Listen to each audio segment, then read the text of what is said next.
Welcome to the Deep Dive. Today, we're tackling something pretty revolutionary, material that really challenges how we think about human life itself. Yeah, get ready for this.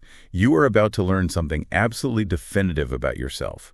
Something you probably, almost certainly, don't believe right now. Oh, it's a scientific certainty, though. Just stop for a second. If you're listening right now, you're not just, cells and proteins. You are, right this very second, a biological radiation source. That's it. That's the first big truth we're diving into today. Every single human being is naturally radioactive. We're not just Homo sapiens. The sources are calling us Homo activists. Homo activists. I love that. And look, if that sounds terrifying, just hang on. Because the real mind blower, this constant internal radiation, it might actually be crucial for your health, even your resilience. Right. And that claim, which sounds shocking, I know it's anchored in physics. People hear radiation and they immediately think, Chernobyl, X-rays, maybe bombs, man-made stuff. Always the scary stuff. Always. They almost never consider that radiation is, as old as the universe itself, and it's woven into the very chemistry your body needs to survive. Okay, let's unpack that. This invisible passenger that's inside all of us, where's it coming from, this constant internal radiation? So the main source, the big one inside you, is an isotope called potassium-40, K40 for short. K40. Yeah. And to get why it's always with us, you need to know two things. First, K40 is what we call a relic nuclide. It's been around since the very beginning, decaying incredibly slowly. Since the Big Bang, like that old. Pretty much, yeah. Ancient stuff. And second, and this is key, it's chemically identical to potassium-39. That's the normal, non-radioactive potassium that your body absolutely needs. Every single cell relies on it. So it's not like some poison we accidentally picked up. It's a bioelement. We need potassium, right? For heartbeats, muscles, nerves, the whole sodium-potassium pump thing. Exactly that. It's fundamental. And K40 is just, it's the radioactive twin that gets mixed in. Your body literally cannot tell the difference when it absorbs potassium, so it takes in the K40 right along with the staple K39. It gets built into your tissues. Because chemically, they look the same to our cells. Precisely. So the average adult body has about, say, 170 grams of potassium total. Okay. And of that, only about 0.012% is this radioactive K40. 0.012%. That sounds absolutely tiny, negligible. It sounds tiny, but here's the kicker. In that amount of biomass in your body, that tiny percentage means roughly 300,000 radioactive decays are happening. Yeah. Every single minute. Wait, say that again, 300,000. 300,000 decays every minute. Inside you right now. That's your constant, definitive internal radiation exposure. Wow. Right. Okay, that's like a continuous micro drip of radioactivity from conception till death. Just always there. Always there. Now, the sources had a fun little detail about this. It's not spread perfectly evenly, is it? And it leads to this curious finding. Men are apparently slightly more radioactive than women. Yeah, it's true, but hold off on the superhero jokes. It's purely biology. K40 tends to concentrate a bit more effectively in muscle tissue. Right. And since men, on average, tend to have a higher percentage of muscle mass, they end up accumulating just marginally more K40. So a slightly higher decay rate. Not enough to glow in the dark, presumably. Definitely not. But it just underlines how natural this is, right? It's tied directly to the basic building blocks of life. Muscle, potassium. It's fundamental. It really forces a huge reframing, doesn't it? I mean, if radioactivity is this natural constant, some life actually grew up with, yeah, we have to rethink the idea that even low levels are automatically bad. That's exactly it. And it raises this really profound question. Life on Earth didn't just appear in a sterile box. It developed, it evolved under this constant barrage of radiation from space, from rots in the ground, and from this K40 inside. So maybe it's not just something we tolerate. Well, the sources suggest something even more radical. That this natural background radiation, it might not just be something we survive. It might actually be necessary. Okay, now you're really blowing my mind. How could radiation be necessary? Well, this is where it gets fascinating. We looked into some studies, research on low-level radiation, and there are these experiments, often with, small animals, bacteria. Right. And they suggest that if you take these organisms and shield them completely, isolate them from all natural background radiation, they don't do so well. What happened? They show things like lethargy, lower resistance to diseases, even problems with reproduction, a kind of biological decline. Whoa, so removing the natural radiation makes them worse off. That's what some of this research points to. Do keep in mind that the author is talking here about low levels of natural ionizing radiation, the energy released from the atomic decay of naturally occurring elements like potassium-40, and not about non-ionizing radiation from man-made technology, usually in the form of the radio frequency noise that we're constantly exposed to nowadays. Okay, disclaimer over. It supports this idea called radiation hormesis. Hormesis, okay, what's that? It's the hypothesis that low doses of something usually considered harmful, like radiation, might actually be beneficial. They could stimulate positive responses in the body. How would that work? Think about it. If your cells are constantly dealing with tiny bits of damage from those K40 decays inside you, maybe it forces your natural repair systems, your DNA repair mechanisms, your immune system, to stay constantly alert, highly tuned, active. Like a continuous low-level workout for your internal repair crew. Exactly. A constant, gentle challenge that keeps the whole system in peak condition, ready for anything. And if you take away that gentle challenge, the system gets lazy, sluggish, like those animals. That's the implication, yes. That this natural background radiation is vital because it maintains our cellular readiness, our resilience. Okay, that forces us right into the core paradox then. If natural radiation might actually be good for us, maybe even essential, how on earth did we end up so utterly terrified of it? Culturally, I mean. Yeah, that's the million-dollar question, because that deep-seated fear, it didn't come from K40 decaying quietly inside us for millennia. No. It came much, much later, from the really dramatic kind of accidental discovery of the atom's almost unbelievable power. That happened near the end of the 19th century. All right, so let's take that detour, because it is a thrilling story. Before this, science was pretty much convinced atoms were, well, like tiny billiard balls, right? Indivisible, unchangeable, goes back to Democritus. Absolutely. That was the dogma. And then nuclear physics basically bursts onto the scene completely by accident. And the main character is Antoine-Henri Becquerel in 1896. That's the one. His family had this long history of studying phosphorescence, materials that glow after you expose them to light. Like glow-in-the-dark stars? Sort of, yeah. Becquerel was trying to prove that uranium salts, which he knew phosphoresced, also emitted these newfangled things called X-rays after being hit by sunlight. That was his hypothesis. So he sets up his experiment. Uranium salts, photographic plates wrapped in thick black paper to keep light out. All ready to go. Just needed some sunshine. He needed that sunlight to charge the uranium, he thought. But then Paris happened. Cloudy Paris. Cloudy Paris. Starting February 26, 1896, and for the next few days it was just gray, overcast, no sun. So no experiment. Right. Becquerel gets frustrated, apparently, and just shoves the whole set, the salts, the wrapped plates, into a desk drawer to wait for better weather. The ultimate lucky break. Cloudy break. Exactly. Because a few days later, he decides to develop the plates anyway, probably expecting blank negatives. Right. No sunlight, no X-rays. But he was stunned. The silhouettes of the uranium crystals were right there, clearly, sharply imprinted on the film. Even though they were in a dark drawer. Even though they were in total darkness, the uranium was emitting these rays all by itself, spontaneously. No sun needed, no external energy. It was coming from within the matter itself. Wow. So in that moment, the indivisible atom cracked. Pretty much. It showed matter had this intrinsic internal energy source. He discovered this completely new phenomenon, radioactivity. And that discovery just lit a fire under someone else, didn't it? Marie Sklodowska-Curie. Oh, absolutely. She took Becquerel's finding and just ran with it. Elevated the whole thing to an epic level. First, she confirmed it wasn't just uranium. She found thorium was radioactive, too. But then she noticed something really crucial. The raw ore she was using, pitchblende, was way more radioactive than it should have been, based on just the uranium and thorium content. Like there's something else in there. Exactly. She theorized there must be other unknown elements present in tiny, tiny amounts, but emitting incredibly powerful radiation. And finding them. That wasn't easy. Easy. It was one of the most heroic, back-breaking efforts in science history. She and her husband, Pierre, realized they'd need tons of this pitchblende ore. They couldn't afford the pure stuff. So what did they do? They managed to get their hands on several tons of industrial waste. The leftover gunk after the uranium had already been extracted chemically? Basically mine tailings? Tons of toxic waste. And where did they even work on this? Not exactly a modern lab, right? Not even close. Their lab was basically a shed. Leaky roof, drafty, no proper heating or ventilation. It had an asphalt floor and used to be a dissecting room.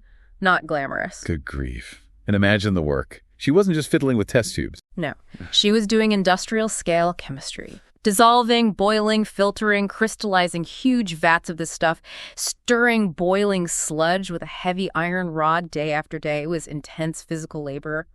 For years. How many years? 4 grueling years. From 1898 to 1902, processing tons and tons of this waste. And after all that, she finally isolated 1/10 of a gram.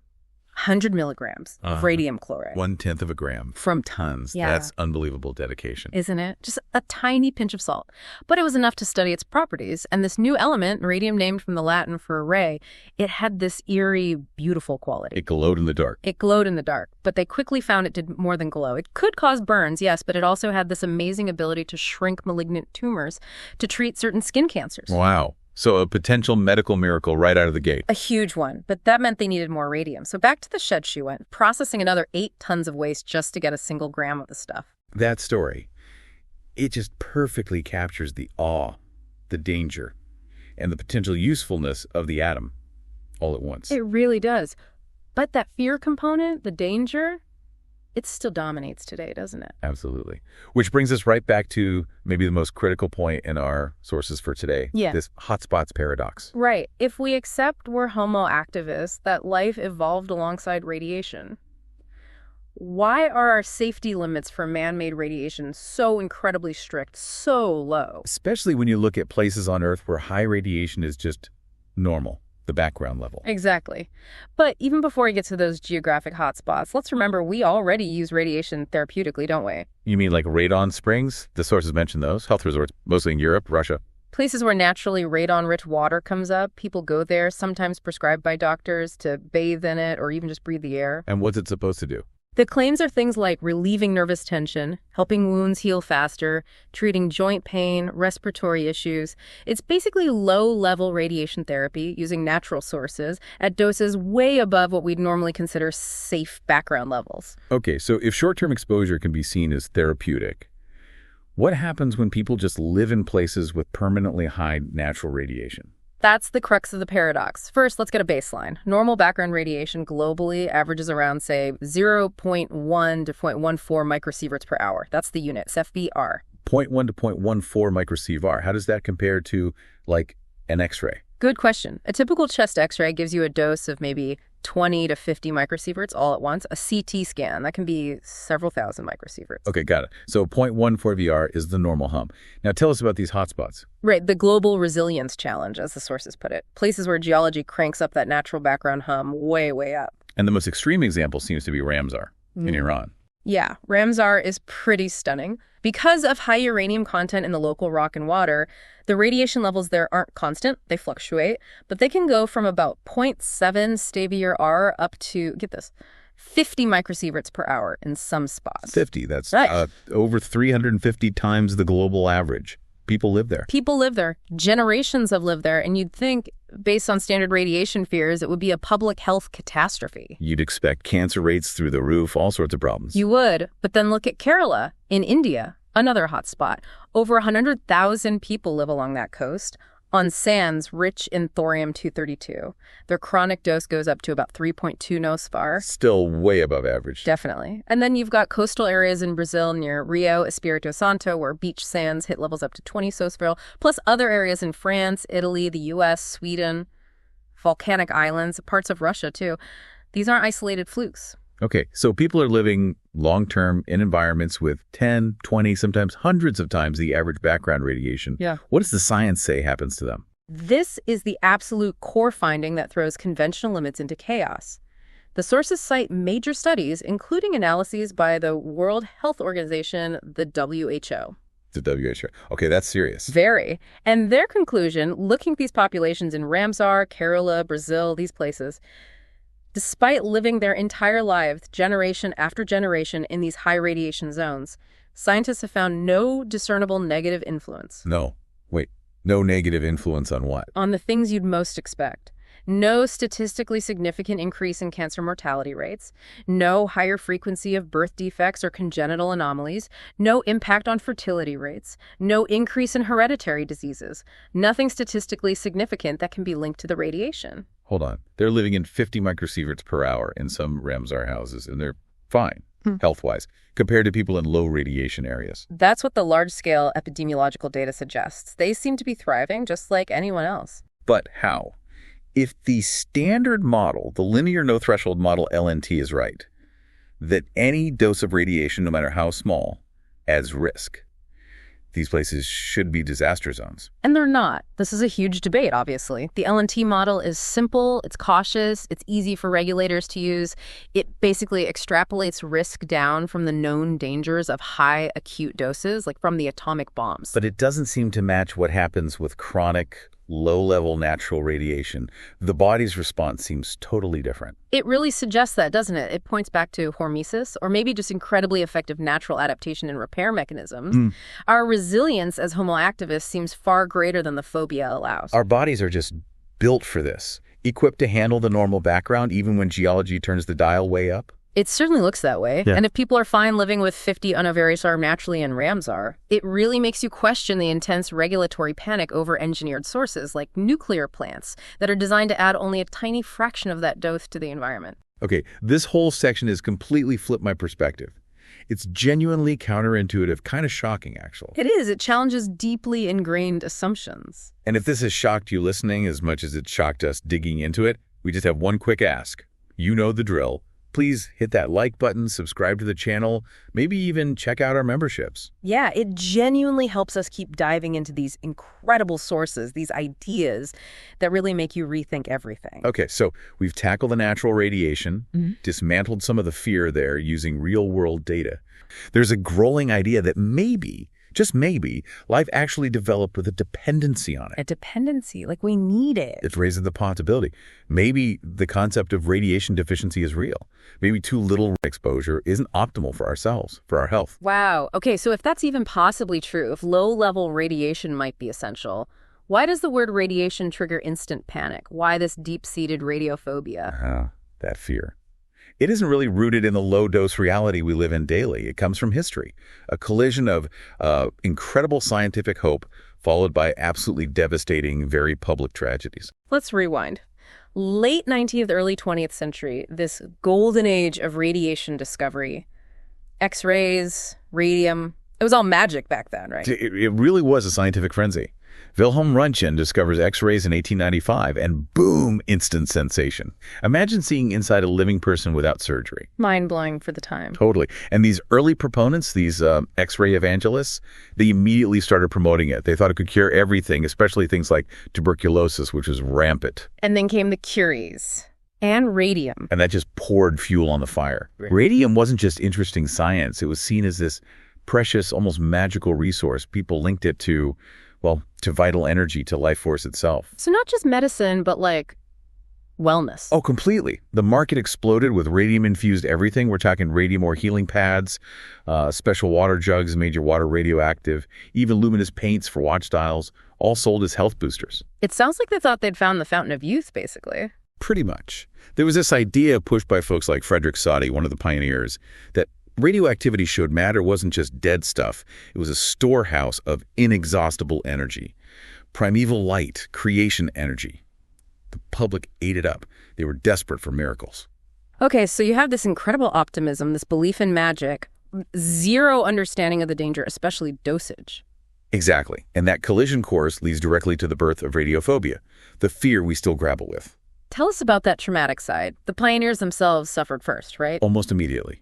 These early X-ray workers, they had no shielding, no concept of dose limits. They started getting these persistent, painful skin burns, dermatitis. At first, they just thought it was, part of the job, the price of working with magic. But it didn't stop at burns. No.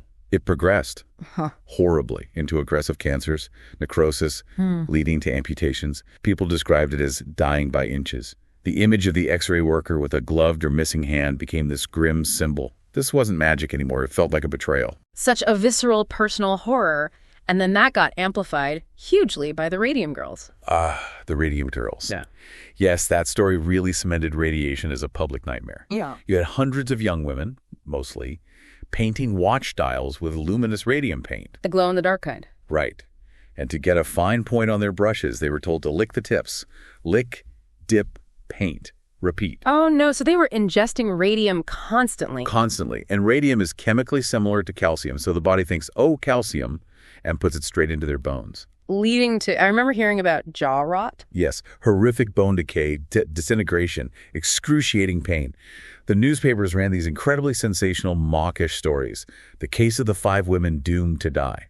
It wasn't abstract science anymore. It was young women being eaten alive from the inside by a product that was supposed to be modern, safe, even glamorous. That image is just chilling. And then the fear goes global, right, with the atomic age. Precisely. Just as the Radium Girls tragedy started fading a bit, the atomic era dawned. The visible, dramatic fallout from early bomb tests affecting people in the Marshall Islands, for example, or the later concern over strontium-90 in milk, the Mandan milk mystery, it created this profound planetary anxiety. Fear of invisible poison from the sky. Exactly. And this widespread fear became a powerful political tool. Governments, scientists, the media, they leveraged this radiophobia to push for control over nuclear weapons and technology. This created an overwhelming societal demand for absolute safety, for near-zero radiation exposure for everyone, forever. And that political demand, that need for absolute safety, that's what led directly to the radiation safety rules we have today. It led directly to the adoption of the dominant model, yes, the Linear No-Threshold model, LNT. Okay, LNT, Linear No-Threshold. This is the bedrock of radiation safety policy worldwide, you're saying? It absolutely is. Adopted by all the major international advisory bodies back in the 1950s, and it's stuck ever since. So give us the ELI5. Explain it like I'm 5. What's the core idea of LNT? Okay, simplest terms. LNT assumes that the risk of getting cancer from radiation is directly proportional to the dose. So double the dose, double the risk, triple the dose, triple the risk, a straight line. Okay, linear makes sense. What about the no threshold part? That's the really critical and controversial part. No threshold means there is no safe dose of radiation. Any exposure, however incredibly tiny, even the radiation from eating a banana, theoretically, or a single dental x-ray, carries a corresponding non-zero risk of causing cancer. Wait, so they take the known risks from really high doses, like, say, the atomic bomb survivors? Exactly. They look at the cancer rates in high-dose groups, draw a straight line from that point down towards zero dose, and assume the risk follows that line all the way down. But biologically, does that make sense? Does our body react the same way to a huge blast of radiation as it does to, eating potassium in our food every day? That's the fundamental scientific criticism. The LNT model basically ignores biology. It assumes our cells handle massive, acute damage exactly the same way they handle tiny, chronic, background-level exposures. Which seems unlikely. It fundamentally dismisses the idea that our cells have incredibly powerful, evolved mechanisms to repair DNA damage from low-level insults. LNT essentially has to assume that one single radioactive hit can cause cancer, which ignores the body's massive repair capacity. Right, it ignores those 300 million internal hits we deal with daily. So if the biology was questionable even back then, how did LNT become the global standard? Was it purely scientific? Not really. Its adoption was heavily influenced by the political climate of the 1950s and 60s, the Cold War, specifically the urgent need to stop atmospheric nuclear weapons testing. Ah, so the fear of fallout was the driver. It was a major driver. Key figures, like the geneticist Herman Muller, who won a Nobel Prize, deliberately exaggerated the risks of low-level radiation in his Nobel lecture. Why? Because he was passionately against nuclear testing. So he used scary, maybe not entirely accurate science to achieve a political goal. That's what critics argue, yes. These arguments, emphasizing potential genetic damage down the generations, were incredibly effective. They created huge public pressure, which helps lead to the Atmospheric Test Ban Treaty in 1963. But it also cemented this idea that we needed near-zero exposure. So, a policy born from political necessity, using shaky science, gets locked in. But didn't the actual data, like from those bomb survivors, contradict it sometimes? It often did, especially at lower doses. And this leads to what critics call a scandalous statistical trick used to make the data fit the LNT model. It's called dose lagging. Dose lagging? What's that? Okay, it's a bit technical, but the concept is straightforward. When epidemiologists study exposed groups, say nuclear workers or A-bomb survivors, sometimes they just throw out the dose data for the first 5 or even 10 years of exposure. Wait, they discard data? Why on earth would they do that? The first exposures are still exposures. Their rationale is that they're correcting for what they call wasted dose. They argue that radiation doesn't cause cancer immediately. There's a latency period. So they claim the dose received early on, before cancer might appear, somehow doesn't count towards the risk in the same way. But hold on. If LNT says any dose carries risk linearly, right down to 0, with no threshold, then how can you just ignore the first 10 years of dose? That completely contradicts the core assumption of the model they're supposedly testing. Bingo. That is the fundamental contradiction. Dose lagging is essentially manipulating the data set to make the results look more like the straight line LNT predicts. Critics argue it's a way to make the model appear valid even when the raw data doesn't support it, especially at lower doses where effects might be absent or even beneficial. It's making the data fit the policy, not the other way around. That feels deeply unscientific. Okay, so if LNT is this flawed dogma based on fear and maybe some statistical gymnastics, what's the alternative? What does the biology actually show? That brings us to the really fascinating and completely counterintuitive concept, radiation hormesis. Radiation hormesis. Okay, break that down for us. What is hormesis? Hormesis isn't unique to radiation. It's a general principle in toxicology. The basic idea is that a substance or stressor that's harmful at high doses can actually be beneficial or stimulating at low doses. Like what doesn't kill you makes you stronger, but for cells. That's a decent analogy, yeah. For radiation, it means the dose response isn't a straight line down to 0 harm. It's more like a U shape, or sometimes a J shape. Okay, walk me through the U shape. All right, so on the far left of the U, you've got very low doses, maybe even too low. That's the potential radiation deficiency zone, leading to suboptimal health. As the dose increases slightly, moving toward the bottom of the U, you actually get a positive effect stimulation, better health outcomes, sometimes even better than the unexposed control group. Better than 0 radiation. That's what the data suggests in many studies. Then, as the dose keeps increasing, you pass the bottom of the U and start going up the right side. That's where the harmful effects kick in, becoming inhibitory or damaging, eventually leading to death at very high doses. Okay, so there's a sweet spot, a beneficial low-dose range, and then a dangerous high-dose range. Where's the dividing line, roughly? Can you give us some context? The beneficial effects generally seem to outweigh the harmful ones up to a total dose of around 0.1 gray, which is 100 milligray, or MVI. 100 milligray. How does that compare to, say, medical x-rays or flying? Okay, so a typical chest x-ray gives you about 0.02 milligray.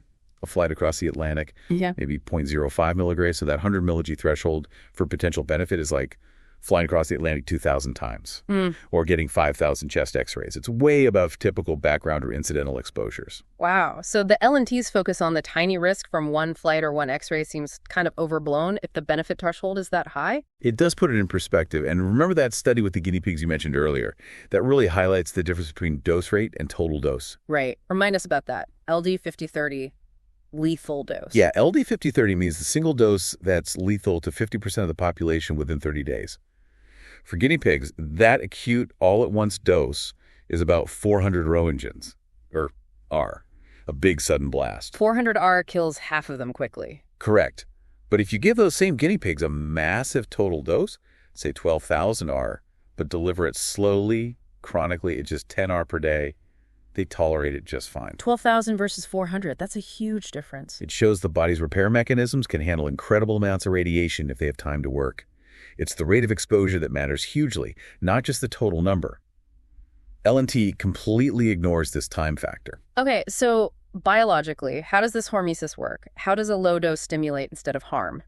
What's happening inside the cells? Think of that low dose as a mild stressor. It's not enough to cause significant damage, but it's enough for the cell to notice. It's like an alarm bell going off. A gentle alarm bell. Exactly. And the body responds not just by repairing any minor damage, but by overcompensating.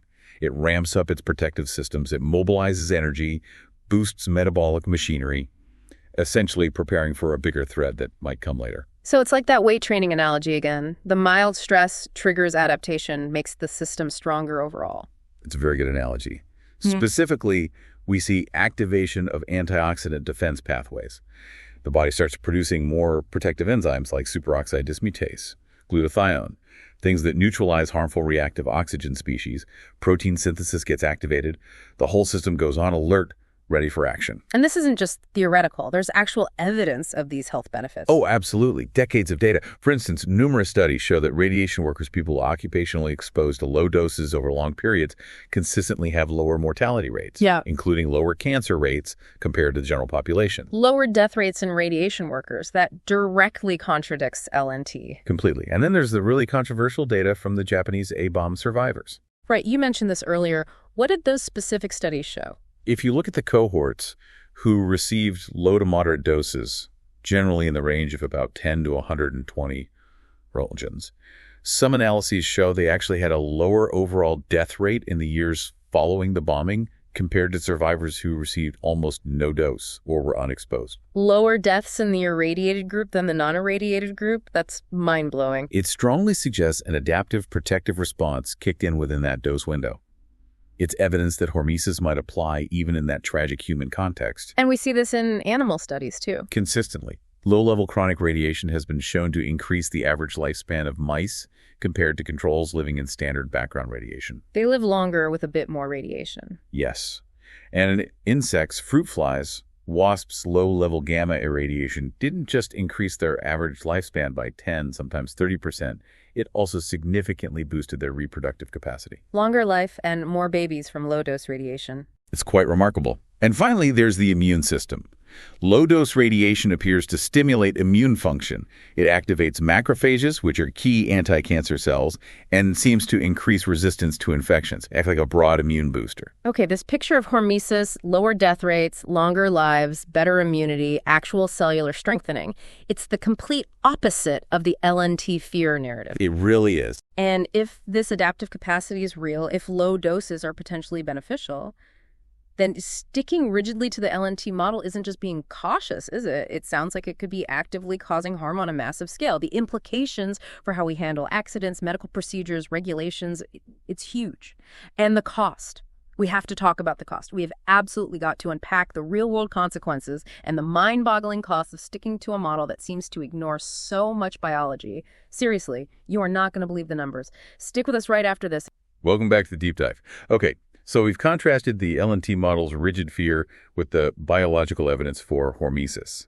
Now let's look at the devastating real-world impact of applying LNT, where the harm caused by the policy often dwarfs any potential harm from the radiation itself. And the prime examples here are the big nuclear accidents, Chernobyl and Fukushima. The policy response was driven by LNT, right? Absolutely. And the consequences were, frankly, catastrophic, but not primarily from radiation sickness. Let's take Chernobyl.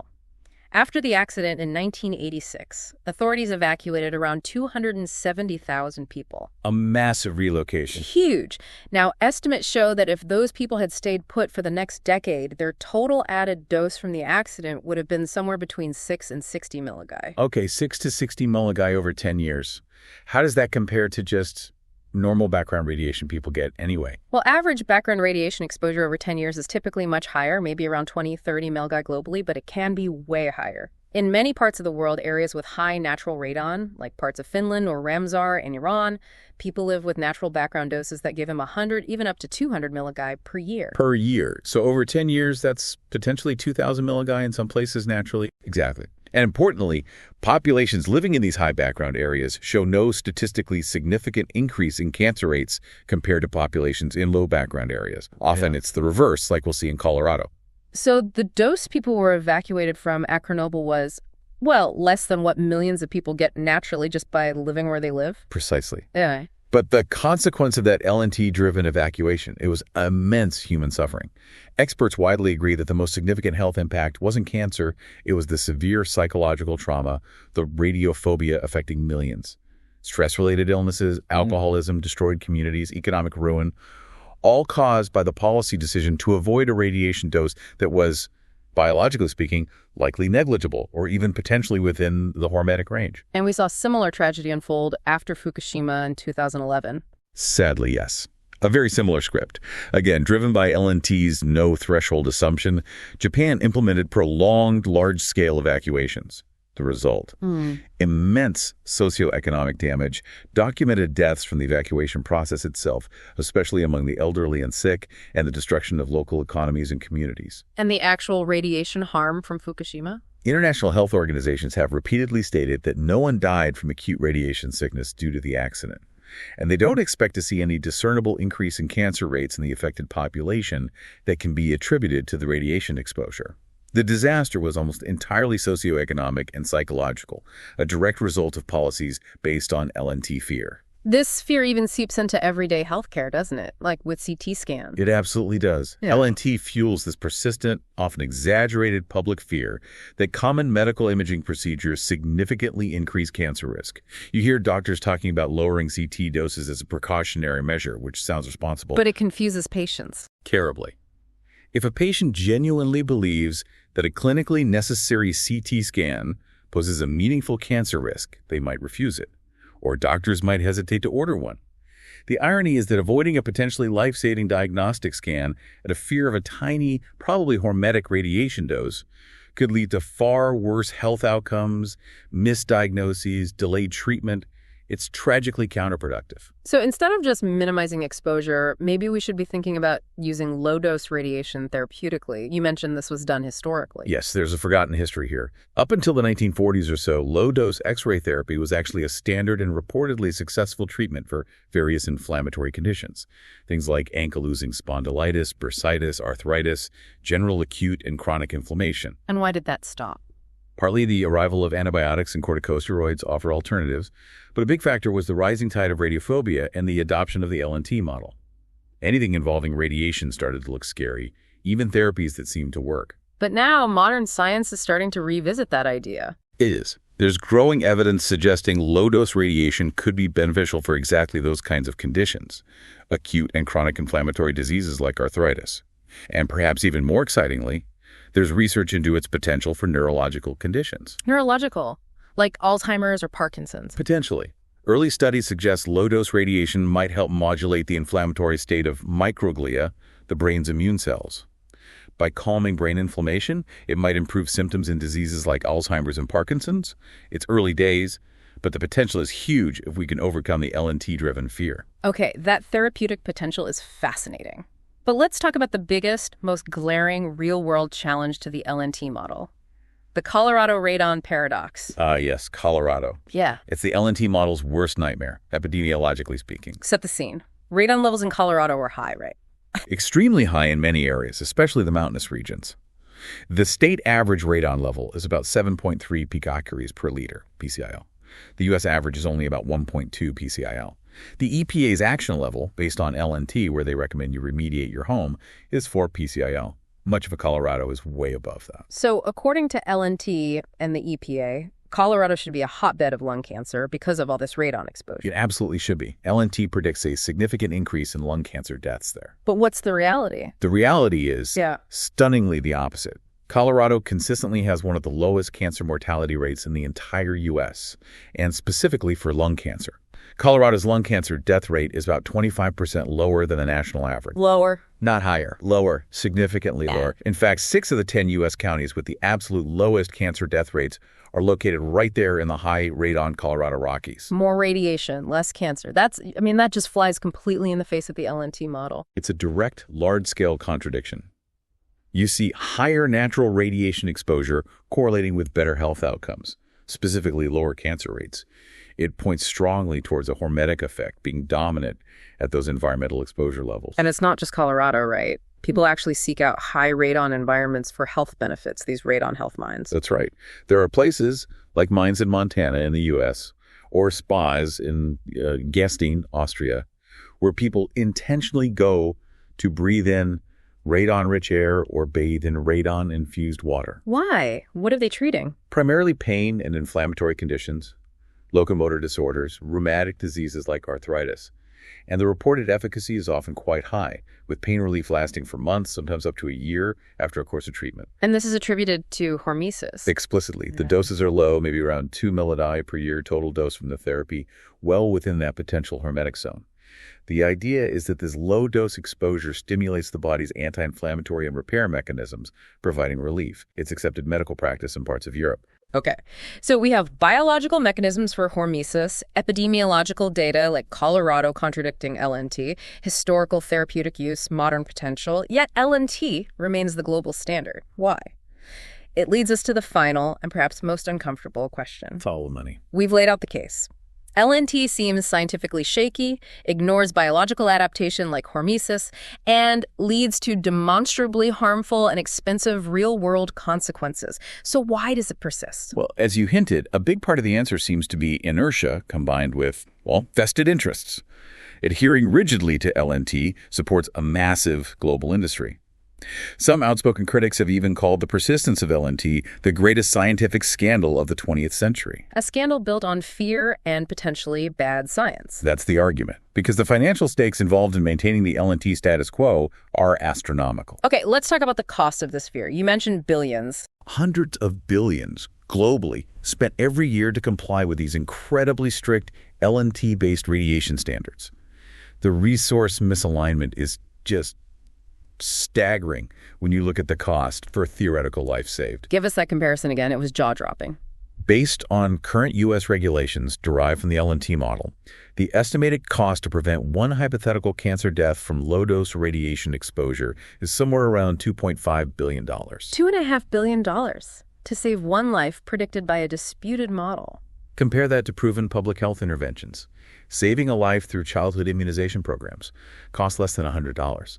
The disparity is enormous. So we're spending billions chasing phantom risks based on LNT, money that could save countless actual lives if spent on known effective health measures. That's the tragic misallocation, yes. You see countries, like Poland was considering, spending billions to abandon nuclear power projects, largely driven by public radiophobia fueled by LNT-based risk assessments, even when nuclear power could help with the geopolitical advantage of being energy self-sufficient. The cost of the fear itself is immense. So if it costs so much, someone must be benefiting from keeping this system in place, this regulatory industrial complex who's in it. It's a whole ecosystem. First, you have the regulatory agencies themselves. Their budgets, their power, their very reason for being, in many ways, depend on the perceived threat of low-dose radiation as defined by LNT. If the acceptable threshold were raised significantly based on hormesis science, their role would shrink dramatically. So bureaucratic self-preservation plays a role. It likely does. Then you have academic institutions, specific departments, and generations of epidemiologists whose research funding and careers are built around studying low-dose risks under the LNT framework. Challenging the foundation could be career suicide for some. And the private sector. Oh, definitely. Think about the manufacturers of radiation detection equipment, monitoring systems, shielding materials, protective gear. Think about the environmental remediation companies that clean up sites to meet LNT-based standards. It's a huge market. All sustained by the need to measure and control radiation down to levels that hormesis science suggests might actually be harmless or even beneficial. Exactly. Critics describe these regulations as massive job generators and moneymakers.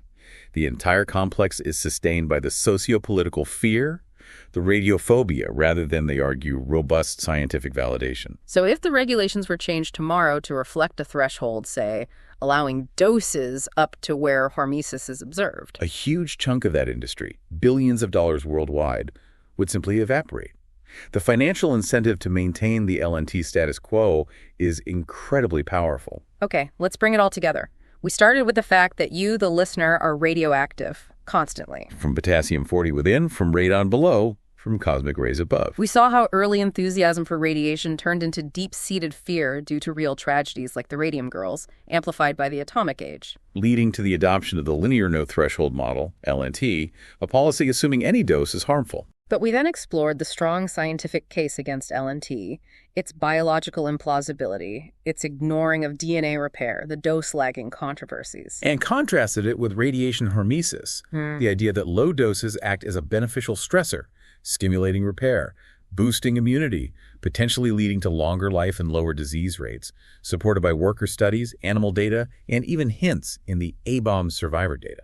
We saw the devastating real-world costs of LNT-driven fear in Chernobyl and Fukushima, the potential for missed medical diagnoses, and the direct contradiction posed by places like Colorado with high radon but low cancer rates. And finally, we touched on the massive financial interests, the regulatory industrial complex that benefit from maintaining the LNT model, and the associated radiophobia, costing billions that could arguably be better spent elsewhere. So the core tension is stark. A deeply entrenched, politically convenient, and financially lucrative fear-based model versus a growing body of biological evidence suggesting low-dose radiation isn't the enemy we thought it was and might even be beneficial. That really sums up the conflict. Policy versus biology, fear versus adaptation. Which leaves us, and you, with a final thought to chew on. As you continue your day experiencing those 300 million internal radioactive events, consider this. If life evolved with, and perhaps even requires, low-dose radiation to keep its defense and repair systems tuned up, if radiation deficiency is a real possibility, what are the unintended health consequences of our society striving at enormous cost for an unnatural near-zero radiation environment? Or perhaps more cynically, who truly benefits the most from keeping us afraid of the natural world around us, and even within us? Maybe it's time to look past the fear and follow the science.